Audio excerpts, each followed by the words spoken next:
Hi అండి. ఇప్పుడు మనం చూస్తున్నది విజయనగరం జిల్లా రామతీర్థం. మామూలుగా అయితే రామతీర్థం రాముడి కోవిలకి ప్రసిద్ధి చెందింది. భద్రాచలం తర్వాత అంత ప్రఖ్యాతిగాంచిన కోవిల మన రామతీర్థం. అయితే ఈ కోవిల్లో ఈరోజు శివరాత్రి. అది ఎంత గ్రాండ్గా జరుగుతుంది అంటే మీకు ఈ జనాలను చూస్తే బహుశా అర్థమవుతుంది ఎంత గ్రాండ్గా జరుగుతున్నది, ఎలా ఉంటుంది. ఆ చుట్టుపక్కల ప్రాంతాల్లో కూడా అంత రష్గా ఉంటుంది అన్న విషయం మనకు తెలుస్తుంది. ఇదిగోండి, ఇది మన చెరువు. అయితే ఈ చెరువులోని తామర పూలు ఎక్కువ ఉంటాయండి, చాలా ఎక్కువ పూస్తాయి. ప్రస్తుతానికి ఇది సీజన్ కాకపోయి ఉండొచ్చు కాబట్టి మనం ఆకులను చూస్తున్నాము. ఇది చెరువు మధ్యలో ఉన్న కోవిల. తెప్పోత్సవం అయినప్పుడు రాముడిని కోవిల వరకు తీసుకుని వెళ్ళి తీసుకుని వస్తారు. అదొక సాంప్రదాయం ఉంది, తెప్పోత్సవం అనే సాంప్రదాయం. ఇక్కడ మనం చూస్తే చూడండి ఎంత రష్గా ఉందో. ఈ చెరువులో స్నానాలు చేసేవాళ్ళు, అక్కడికి వచ్చే భక్తులు,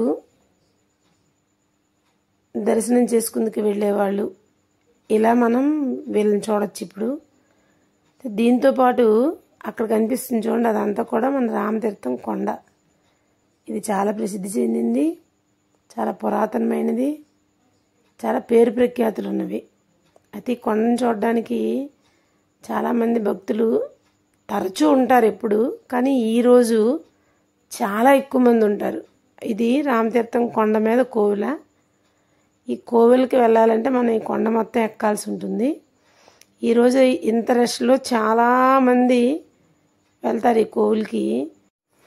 అయితే ఇంత రష్లో కూడా కొంచెం జాగ్రత్తగా జనాలు వెళ్ళడము రావడం అనేది జరుగుతుంటుంది. కొందరు మనం చూపిస్తున్న ఈ తావులోంచి కూడా పైకి వెళ్తారు కొండ మీదకి. ఇప్పుడు మనం చూస్తున్న ఈ మరకలు ఉన్నాయి చూడండి ఇక్కడ నల్లగా. వర్షం పడేటప్పుడు నిజంగా ఏ జలపాతాలు చాలవండి, అంత అందంగా పడుతుంది నీరు అక్కడి నుంచి. అది చూస్తేనే దాని తాలూకా అందం అనేది మనం ఆస్వాదించడానికి వీలు పడుతుంది. ఇగోండి కొండ మీద జనాలు చూసారా, కనిపిస్తున్నారు మీకు లైన్ మీద ఎంత మంది వెళ్తున్నారో చూడండి, ఎంత రష్గా ఉందో. అయితే ఈ చెరువులోని చూడండి పుణ్యస్నానాలు చేయడం కోసం ఈరోజు శివరాత్రి కాబట్టి చాలామంది ఇక్కడ పుణ్యస్నానాలు చేస్తున్నారు చూడండి. చాలామంది భక్తులు స్నానాలు అయిన తర్వాత వీళ్ళు దైవ దర్శనానికి వెళ్తారు.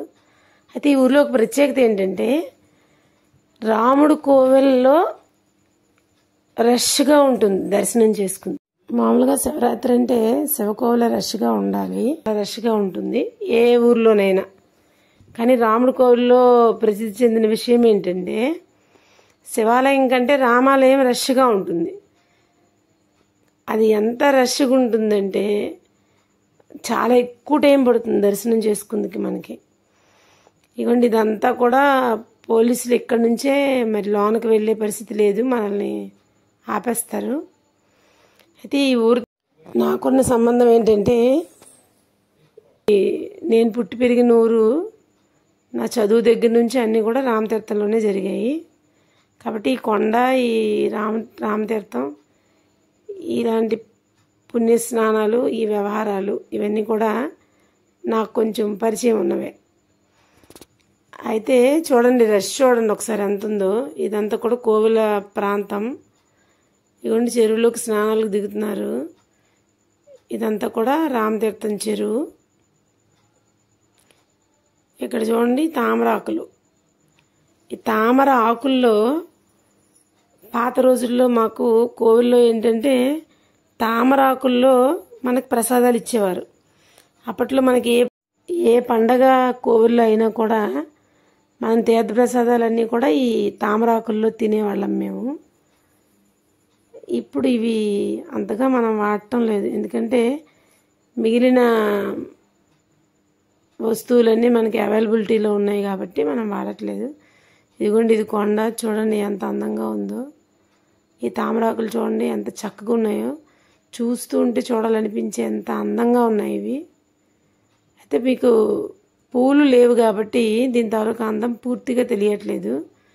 దీనికి కనుక ఫ్లవర్స్ వస్తుంటే తామర పూలు చాలా బాగుంటాయి. తామర మండలం అంటాం మనం. పూలు అయిపోయిన తర్వాత అవి మండలం, అందులో ఉండే తామర పిక్కల్ని మనం ఒలుచుకొని తింటాం అన్నమాట. చాలా బాగుంటాయి.